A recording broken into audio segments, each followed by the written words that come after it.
जी प्यारे बच्चों, कैसे हैं आप? मैं उम्मीद करता हूं कि आप सब ठीक होंगे। प्यारे बच्चों, आज की वीडियो में बात करेंगे टेस्ट योरसेल्फ 2.2 की। चलते हैं पहले सवाल की तरफ।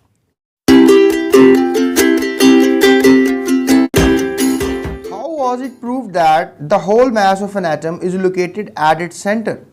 ये कैसे प्रूव हुआ कि सारे एटम का जो वजन है वो सेंटर में है? आपको जैसे कि पता है कि एटम होता है, उसका न्यूक्लियस होता है और सारे एटम का वजन जो है वो सेंटर में होता है। ये बात कैसे पता लगी? तो प्यारे बच्चों, इसका जवाब जो अगर हम देखेंगे वो ये है कि जो कंप्लीट रीबाउंड हुआ हैवी अल्फ़ा पार्टिकल्स का, जब आपने रदरफोर्ड्स थ्योरी पढ़ी उसमें आपने देखा कि जो अल्फ़ा पार्टिकल्स हैं वो जब गोल्ड फॉयल को जाके टकराए और वो बिल्कुल उसी सिमत में वापस आ गए।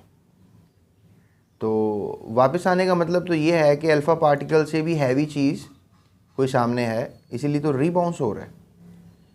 तो फिर आप कह लें कि जो गोल्ड फॉइल से रीबाउंस हुआ, उस रीबाउंस को या रीबाउंड को जो है इंडिकेट करता है कि जो जितना भी मैथ है एटम का वो लाइज करता है सेंट्रल पार्ट में, यानी कि सेंट्रल पार्ट एक हैवी पोर्शन है और उसको आप क्या नाम दोगे? न्यूक्लियस। तो आपने ये बात याद रखनी है, यानी कि ये गोल्ड फॉइल एक्सपेरिमेंट है जिसकी बुनियाद पर ये बात की जाती है कि एटम का जो न्यूक्लियस है वो सबसे ज़्यादा हैवीएस्ट पार्ट होता है एटम का, क्योंकि ये जो कंप्लीट रीबाउंस हुआ, मतलब यू कैन से दैट कि 20,000 पार्टिकल्स जो थे वो शीट में से गुजर रहे थे। जैसे हमारे पास ये एटम्स हैं और ये उनका न्यूक्लियस है, ठीक है। लेट्स से दैट ये सब एटम्स गोल्ड के हैं। तो अब सब अल्फ़ा पार्टिकल्स गुजर रहे हैं, लेकिन जो वो न्यूक्लियस से टकरा रहे हैं उनका रीबाउंस हो रहा है या वो फेयरली डिफरेंट एंगल्स के ऊपर जा रहे हैं। अल्फ़ा पार्टिकल्स किसी ना किसी एंगल्स के ऊपर जा रही हैं, लेकिन जो कंप्लीट रीबाउंस हो रहा है, यानी कि जो सेंटर में एक ऐसी हैवी चीज़ है जिसको टकरा के वापस आया जा रहा है। जैसे आपने फुटबॉल रख दी एक, ठीक है, और उसको अगर आप टेनिस बॉल मारोगे तो वो सेंटर में अगर टकराती है फुटबॉल के तो वो रीबाउंस करके वापस आएगी कि नहीं आएगी?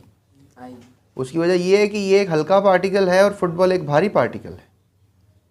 तो एटम का न्यूक्लियस भी कितना हैवी पार्टिकल है कि वो अल्फ़ा पार्टिकल्स जो कि 2 प्रोटॉन्स होते हैं, जैसे कि आपको पता है, उनको जब आप हिट करते हो न्यूक्लियस को तो वो क्या करते हैं, वो वापस आ जाते हैं।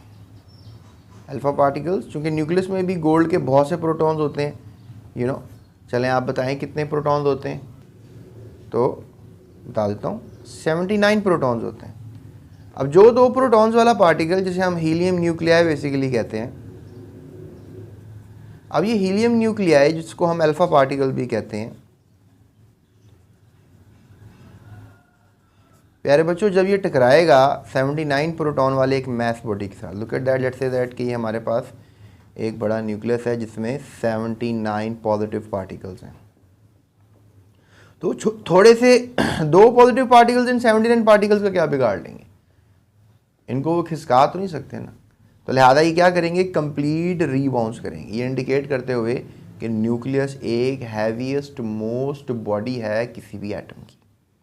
तो ये नज़रिया यहाँ सामने आता है। तो दैट इज़ बेसिकली जो मैंने आपको भी समझाया, that is known as gold foil experiment.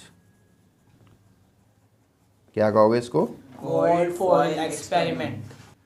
तो प्यारे बच्चों, ये हमारे पास था सवाल पिछला। अब चलते हैं अगले सवाल की तरफ। How was it shown that atomic nuclei are positively charge? ये कैसे पता लगेगा कि एटम का न्यूक्लियस जो है वो पॉजिटिवली चार्ज होता है? तो प्यारे बच्चों, दूसरा सवाल ये है कि how was it shown that atomic nuclei are positively charge? तो आप ये बताएंगे कि alpha particles are positively charged, the deflection of. तो अब अल्फ़ा पार्टिकल, जैसे मैंने आपको पिछली वीडियो में पिछले क्वेश्चन में बताया कि पॉजिटिवली चार्ज होते हैं। So deflection of few alpha particles prove that there is a centre of positive charges. क्योंकि जो 20,000 अल्फ़ा पार्टिकल्स आप मार रहे हैं उसमें से कोई थोड़े बहुत ही डिफरेंट एंगल्स पे रिफ्लेक्ट कर रहे हैं, सारे तो अंदर से गुजर के सीधे जा रहे हैं। तो ये आप देख सकते हैं कि let's say that we have a sheet, ठीक है, and we have a lot of alpha particles, bombardment हो रही है। रेडियम सोर्स हो सकती है इनकी और पोलोनियम सोर्स हो सकती है, यानी ये वो एलिमेंट्स हैं जो अल्फ़ा पार्टिकल्स अपने अंदर से निकालते हैं, या ये होगा या ये होगा। तो सारे अंदर से गुजरते जा रहे हैं, ठीक है, जिस एंगल पे जा रहे हैं उसी एंगल पे गुजरते जा रहे हैं। लेकिन कुछ चंद एक रीबाउंस भी करते हैं डिफरेंट एंगल्स पे, डिफ्लेक्शन भी शो कर देते हैं, यू नो, समझ रहे हो इस चीज़ को। तो ये कुछ जो करते हैं ये अमल, इससे क्या बात साबित होती है? इससे ये बात साबित होती है कि ये जो डिफ्लेक्शन है ये एक इंडिकेशन है कि न्यूक्लियस पॉजिटिवली चार्ज है। अब आप पूछेंगे कैसे? देखें, मैंने अभी आपसे कहा कि गोल्ड का ये न्यूक्लियस है और इसमें सब क्या चीज़ पड़ी हुई है, पॉजिटिव बॉडीज़ पड़ी हुई हैं। मैंने अभी आपसे कहा 79 प्रोटॉन्स हैं, क्योंकि गोल्ड का एटॉमिक नंबर 79 है, ठीक है। तो अब ये जो छोटी सी बॉडी आ रही है जिसमें 2 प्रोटॉन है, अब आके इसको टकराएगी तो पॉजिटिव पॉजिटिव एक दूसरे के साथ रिपेल करेंगे। मतलब जब आपने अल्फ़ा पार्टिकल मारे, शीट सारे अल्फ़ा पार्टिकल को एब्जॉर्ब कर लेती, लेकिन उसने ऐसा किया, कुछ तो सीधे गुजर गए ना। अब देखें, कुछ जो अल्फ़ा पार्टिकल जो हैं वो यहाँ से गुजरेंगे, उनको क्या फ़र्क पड़ता है? अब लेट्स से दैट ये पूरा एटम है और ये एक छोटा सा न्यूक्लियस है, तो अल्फ़ा पार्टिकल यहाँ से गुजरेंगे, उनको क्या फ़र्क पड़ेगा प्यारे बच्चों? जो अल्फ़ा पार्टिकल न्यूक्लियस के पास से गुजरेगा वो ही डिफ्लेक्ट कर सकता है ना, वो ही डिफ्लेक्ट करेगा ना डिफरेंट एंगल पे, वो कंप्लीट रिस्पॉन्स भी दे सकता है आपको, depend upon the size of nucleus. हालांकि 79 प्रोटॉन वाला न्यूक्लियस काफ़ी हैवी न्यूक्लियस है, इट कंटेन 79 प्रोटॉन्स। तो ये बात समझने वाली है। तो क्या समझ में आ रही है कि जो न्यूक्लियस है वो पॉजिटिवली चार्ज बॉडी है। अब वो पॉजिटिवली चार्ज बॉडी कैसे है? क्योंकि वो डिफ्लेक्शंस और रिफ्लेक्शंस शो करती है, ठीक है। तो आपको ये इस डायग्राम से सब समझ में आ रहा है कि कैसे जो हमारे पास बॉडी है गोल्ड फॉइल की, तो वो डिफ्लेक्शन शो करती है, और डिफ्लेक्शंस पॉजिटिव की वजह से होती हैं, क्योंकि पॉजिटिव करीब जाएगा और वापस आ जाएगा, पॉजिटिव के पास से गुजरेगा और डिफ्लेक्ट हो जाएगा। दैट इंडिकेट्स कि ये भी पॉजिटिव और ये भी। अगर खुद सोचें ना, अगर ये नेगेटिव होता तो फिर तो इसमें जम हो जाता ना, जाकर ये इसमें एब्जॉर्ब हो जाता। तो ये बात काबिल गौर है। अगर आप इस बात को समझ रहे हैं तो बहुत ज़बरदस्त बात है। तो ये नेगेटिव बॉडी जो है ये जाकर इसमें जम हो जाती, एब्जॉर्ब हो जाती, लेकिन ऐसा हुआ? ऐसा नहीं हुआ। ऐसा इसलिए नहीं हुआ क्योंकि ये हो नहीं सकता था, क्योंकि ये पॉजिटिव बॉडी है, ये भी बॉडी पॉजिटिव है, जिस वजह से डिफ्लेक्शन होकर बॉडीज़ चली गई। तो that indicates that atomic nuclear are positively charge. तो ये अल्फ़ा पार्टिकल्स का गोल्ड फॉइल एक्सपेरिमेंट बड़ा इंपॉर्टेंट एक्सपेरिमेंट है जो कि रदरफोर्ड ने किया। मैं आपको एक और बात बताता हूँ कि Rutherford basically father of nuclear chemistry भी था। Rutherford is known as father of nuclear chemistry, क्योंकि न्यूक्लियस का डिस्कवरी रदरफोर्ड ने किया था।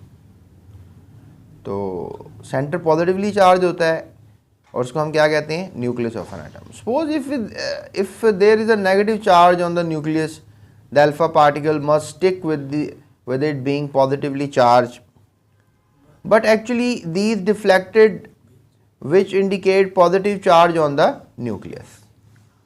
So deflections की वजह से ही हम कह सकते हैं कि न्यूक्लियस पे पॉजिटिव चार्ज होता है। प्यारे बच्चों, अगला सवाल ये किया जा रहा है, name the particles which determine the mass of an atom. यानी किसी भी एटम का जो मास है वो कैसे पता लगाया जाता है, कैसे डिटरमिन का मतलब होता है पता लगाना। तो प्रोटॉन और न्यूट्रॉन दोनों को अगर आप ऐड कर लें तो ये बताते हैं किसी एटम का मास। यानी इलेक्ट्रॉन इसमें इंक्लूडेड नहीं है। फंडामेंटल पार्टिकल्स आपने 3 पढ़े हैं, प्रोटॉन, इलेक्ट्रॉन और न्यूट्रॉन। लेकिन याद रखिएगा सिर्फ प्रोटॉन और न्यूट्रॉन जो है वो क्या करते हैं, वो डिटरमिन करते हैं एटम का वजन, मास ऑफ एन एटम। अगर आप ये बात याद नहीं रखेंगे तो ये बड़ी डेंजरस सी बात है, क्योंकि आप कभी कभी इलेक्ट्रॉन्स को भी कंसिडर करेंगे for a mass of an atom, जो कि बात गलत है। तो मास ऑफ एन एटम के लिए सिर्फ आपने प्रोटॉन्स और न्यूट्रॉन्स का ही सहारा लेना है, यानी कि इलेक्ट्रॉन्स का कोई ताल्लुक नहीं है एटम का वज़न डिक्लेयर करने में। ये ऐसे ही है जैसे कि आपके पूरे जिस्म का वज़न हम लें और आपके बालों का वज़न ना लें, क्योंकि आपके बालों का वज़न होता तो है लेकिन वो इतना कम है कि शायद आप उसको नज़रअंदाज भी कर सकते हैं।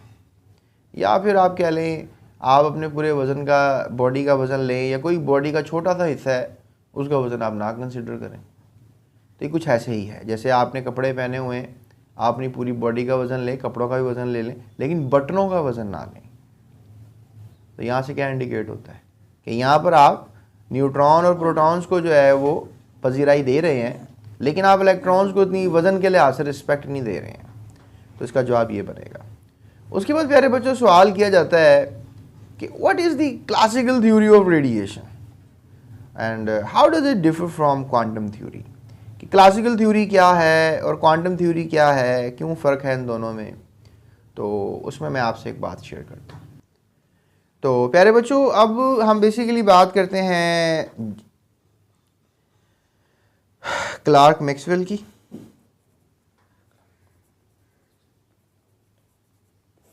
और हम बात करेंगे आपसे एक और साइंसदान की, दैट इज़ मैक्स प्लांक।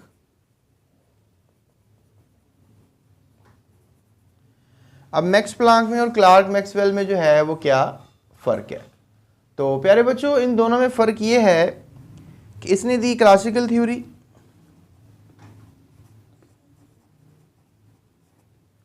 और इसने प्यारे बच्चों दी क्वांटम थ्योरी।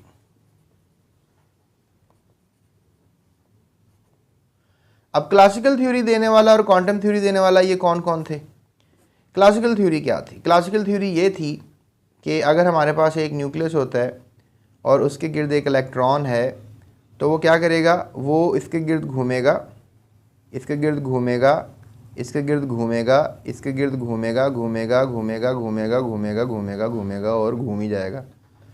यानी कि वो कह लो आपके एक नेगेटिव बॉडी जो है और एक पॉजिटिव बॉडी जो है आपस में अट्रैक्ट कर रहे हैं, तो ये कंटिन्यूसली एनर्जी निकाल रही है, इलेक्ट्रॉन कंटिन्यूसली एनर्जी निकाल रही है। ये चार्ज बॉडी है, इलेक्ट्रॉन एक चार्ज बॉडी है, तो प्रोटॉन भी एक चार्ज बॉडी है। तो जिस वजह से क्या हो रहा है कि इलेक्ट्रॉन जो है वो प्रोटॉन में जम होता जा रहा है, यानी कि वो आहिस्ता आहिस्ता घूम घूम कर अपनी एनर्जी लूज़ करता जा रहा है।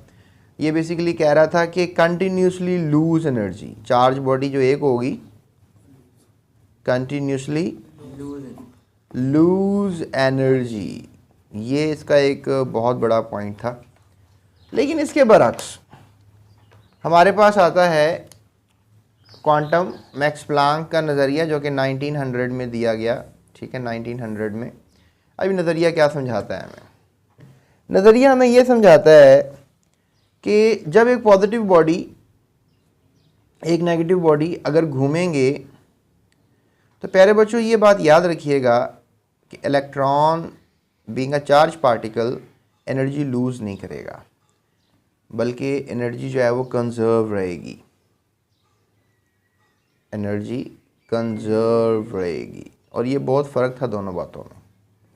कॉन्टिन्यूसली लूज एनर्जी, इस वजह से आपको एटम का मॉडल ये नज़र आ रहा है, और यहाँ पे तो आपको नज़र आ रहा है कि इलेक्ट्रॉन जो है वो घूम ही जा रहा है अपने ही मदार में, और वहाँ पे कोई ऐसा सीन नहीं हो रहा कि आप ये बात करें कि एनर्जी जो है वो लूज़ हो रही है। So that indicates what?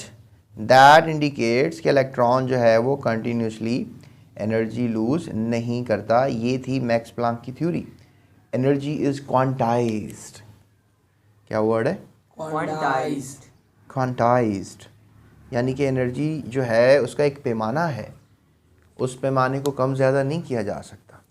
चलिए मैं आपको छोटी सी एक बात और समझाता हूँ। जैसे हमारे पास ये न्यूक्लियस है, अब इलेक्ट्रॉन जो है वो यहाँ पे है, वो यहाँ पे है, वो थोड़ा सा और आगे कर लेते हैं, फासला बनता जा रहा है न्यूक्लियस से।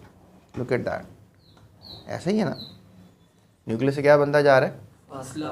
तो प्लांक का ये कहना था कि जो पार्टिकल्स करीब होंगे उनकी एनर्जी कम होगी, और जो पार्टिकल्स दूर होंगे उनकी एनर्जी ज़्यादा होगी।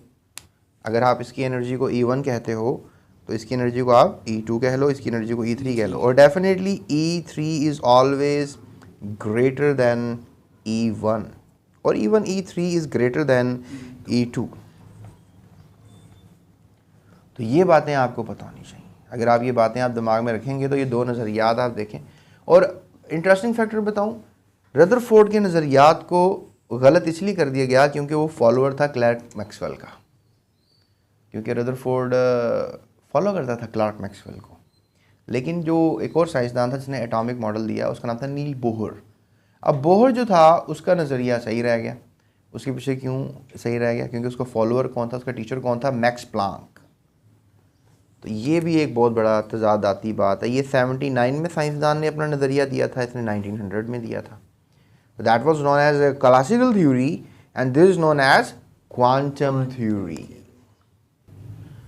तो प्यारे बच्चों, क्या पता लगा कि क्लासिकल थ्योरी से तो ये होता है कि चार्ज पार्टिकल इलेक्ट्रॉन जो है वो मूव करते हैं और रेडिएट करते हैं, एनर्जी निकालते हैं कॉन्टीन्यूसली।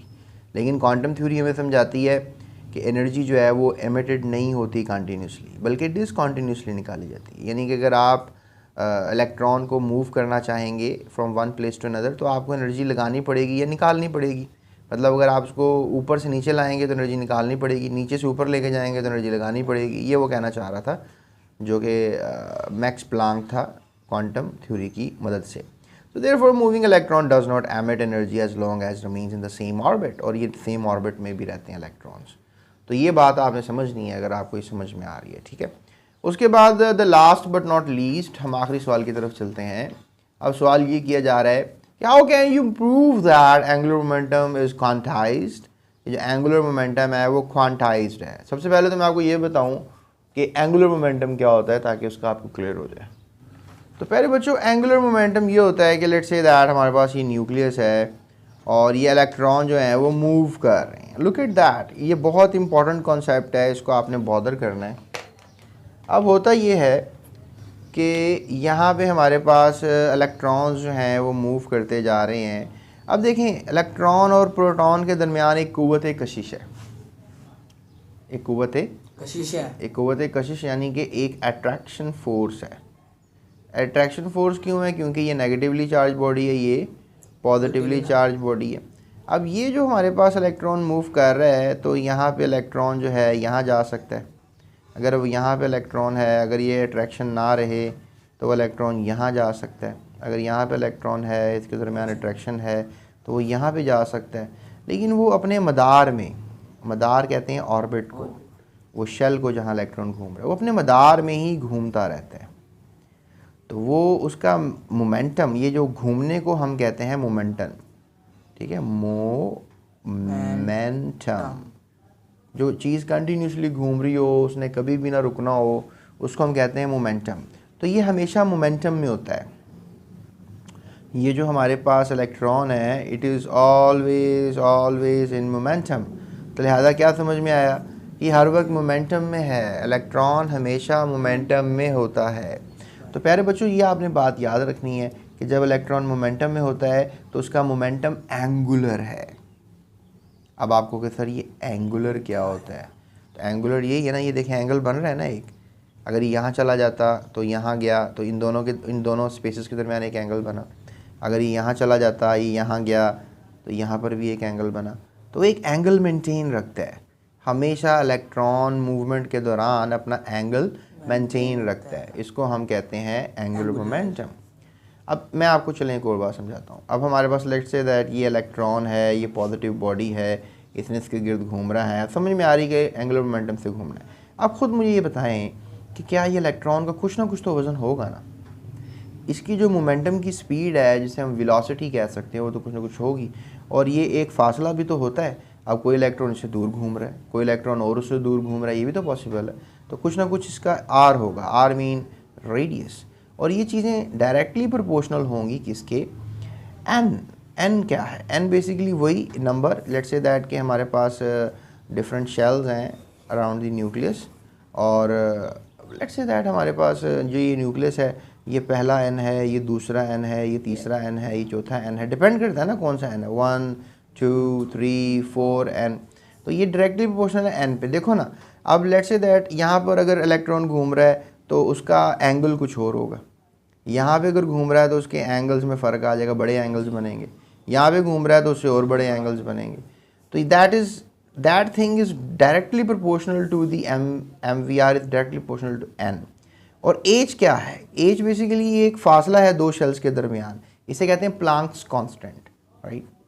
क्या कहते हैं इसको? प्लांक्स कांस्टेंट कहते हैं। अब आप कहोगे सर ये क्या होता है प्लांक्स कांस्टेंट? तो दो शेल्स के दरमियान फासला होता है, ये आप यही समझ लो, that is basically 1.0 into 10 raised the power -34 kilogram metre square पर सेकेंड। अब आप कहोगे सर ये इतनी बड़ी वैल्यू क्या बता रहे हो, यूनिट इतना बड़ा बता दिया आपने। तो ये प्लांक्स कांस्टेंट की प्यारे बच्चों वैल्यू, यानी कि दो शेल्स के दरमियान इसी वैल्यू से इंटीग्रेट किया जाएगा। और अब ये 2 पाई नीचे मैं लिख रहा हूँ, ये इन्वर्सली प्रोपोर्शनल है, क्योंकि देखो इसका सर्कमफेरेंस जो है वो छोटा है, इसका सर्कमफेरेंस बड़ा है। तो यानी कि अगर आप कह रहे हैं कि ये वैल्यू इन्वर्सली प्रोपोर्शनल है, यानी ये बढ़ेगी तो ये कम हो जाएगा, ये बढ़ेगा तो ये कम हो जाएगी, तो ये इन्वर्सली प्रोपोर्शनल। तो ये मेरा फार्मूला बन जाता है एंगुलर मोमेंटम का, which is mvr is equal to nh/2 pi. तो ये वैल्यू आपको याद आनी चाहिए किसकी? एंगुलर मोमेंटम ऑफ इलेक्ट्रॉन की, ये आपने याद रखनी है, ठीक है? अच्छा जी, तो प्यारे बच्चों अब हम चलते हैं इसके आंसर की तरफ। अब ये बताया जा रहा है कि हमारे पास एंगुलर मोमेंटम जो है किसी भी इलेक्ट्रॉन का एक इंटीग्रल मल्टीपल है of fundamental quantity h/2 pi. mvr is equal to nh/2 pi, अभी मैंने आपको समझा दिया है। सो n की वैल्यू 1 2 3 एंड सो ऑन हो सकती है। n की वैल्यू 1 होगी तो आप यहाँ पर डेफिनेटली n की वैल्यू 1 है, यहाँ पे 2 होगी तो आपने 2 से मल्टीप्लाई कर देना है, 3 होगी तो 3 से आपने मल्टीप्लाई कर देना है। Is it fine? उसके बाद it mean that angular momentum is h/2 pi in the first orbital, है ना? पहले शेल में तो h/2 पाई है और ये 2 टाइम्स हो जाएगा, यू नो, क्योंकि देखो आपने 2 को h से भी तो मल्टीप्लाई करना है ना, मैंने कहा था ना ये वैल्यू बढ़ती रहेगी प्लांक्स कांस्टेंट की, तो फिर इस तरह हो जाएगा। फिर 3 से आप मल्टीप्लाई कर दोगे तो quantise mean quantity change in the whole number, ठीक है? क्वांटाइज का मतलब है कि क्वांटिटी चेंज हो रही है होल नंबर में। सो आप कह सकते हो कि this prove that angular momentum is quantized for fix for any orbit, यानी हर किसी ऑर्बिट के लिए एंगुलर मोमेंटम क्या रहेगा? फिक्स रहेगा। मतलब पहले शेल का जो भी एंगुलर मोमेंटम है वो दूसरे शेल का नहीं हो सकता, और दूसरे शेल का जो है वो तीसरे शेल का नहीं हो सकता। So that makes a story, and that makes a story of lot of minutes, and I hope कि आपको समझ में आ गया होगी। So that's it, thank you so much, अपना ख्याल रखिए।